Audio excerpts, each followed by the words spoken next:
about somebody on respect and to another edition of Smackdown Out of 10. And it's a big episode of Smackdown today because we got the return of Roman Reigns for the first time in what feels like a long while. So yeah, we had that on the show, which is obviously a big part of the show. And we also had the US qualifiers, US title tournament on the show with Carmelo Hayes making his first main roster appearance, so a lot happening. But we kick things off with Roman Reigns and Randy Orton kicking off SmackDown. Viper issued words of warning to Reigns, recognising his growth and elevation as a wrestler, but vowing to take everything away from him, just like the Tribal Chief did 18 months ago. Orton threw down a challenge to a match at the Royal Rumble, which Reigns defined and nearly ate an RKO for his trouble. This was a suitable first showdown between the head of the table and a legend killer, even if the verbal back and forth did not match the tone of the backstory between these two. Orton will likely end up at the Rumble rolling through the bloodline before or only having Reigns to conquer. He probably will not, but it'll be interesting to see who costs him at Show of Revenge. But yeah, an intriguing first promo, but I think definitely more room to grow. Before it's time for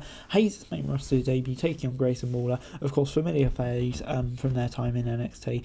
Hayes overcame damage to his knee, exploited by Waller to fight his way back into the match, and his best, his rival with his finisher, nothing but net. It was a good match, properly highlighted Hayes, which is a very good thing. He is the future of the company with a world championship within the next 5 to 10 years. With that said, it was interesting to see Waller a regular fixture on the main roster programming and beaten clean here. He's better than that in many ways, but in an even bigger style than Hayes, thanks to his enormous personality and athleticism. Preserving some of his credibility early on in his WWE run could be the difference between him kind of maximising his potential or not. So yeah, I definitely think he made a good first impression here, and I think the right result as well. So 7 out of 10 from me. Before it's time for Kevin Owens versus Austin Theory. Kevin Owens and Austin Theory wrestled the best match of the entire Contenders tournament, I would probably say.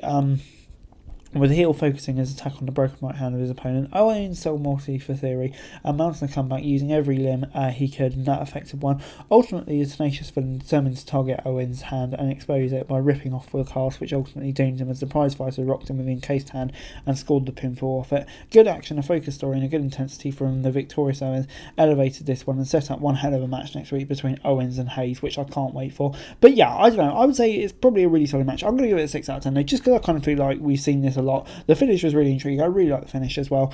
And yeah, I kind of just hope this is the end of the feud. But I thought what was really good here, and I can't wait for that match next week. Before it's time for Mia Yim and Zelina Vega versus Asuka and Kairi Sane. For the second week in a row, Bayley helped her Damage Control teammates a victory this time, lending an assist to Asuka and Kairi Sane as the reunited Kabuki Warriors defeated Mia Yim and Zelina Vega in a tag match. A good back and forth match that reiterated Asuka and Sane's tag team chemistry while highlighting Vega and Yim more than expected. This was an effective continuation of the Damage Control storyline. There's still very real tension between Bayley and other members, but the role model is doing her damnedest to prove herself to her teammates, and I think that's really good stuff as well.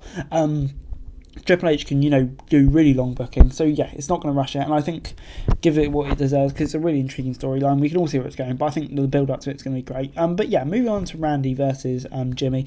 LA Knight attacked Solo late in Friday's main event between Orton and Jimmy, preventing him enforcing interference in the contest and allowing the Vikings to strike with the RKO. A post-match beatdown led to Reigns on both babyfaces had the bloodline looking dominant as the show neared its conclusion until AJ Styles returned, launching himself off the top rope and hitting the Tribal Chief with a phenomenal forearm. The show went off the air with confusion reigning supreme now as Styles rocked Knight and walked out on his own, leaving a battered Reigns confused, and Styles coming back absolutely jacked, by the way, as a heel is very intriguing. I didn't see that coming, but it sets up something very interesting there with LA Knight, and yeah, the challenges are circling around Roman Reigns, so I really enjoyed the ending to SmackDown. The match was so-so, but I thought probably last week's was better, but I really love the ending and where we're all going to go with it.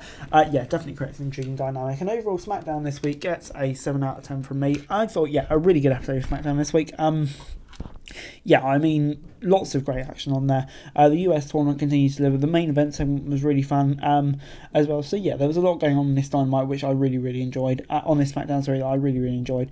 And yeah, definitely very intrigued for next week's show. But anyway, guys, that's it here. Thanks so much for watching. Like, share, subscribe, and let's every daily wrestling news and subscribe to the channel. I greatly appreciated. Thanks so much for watching. Peace out.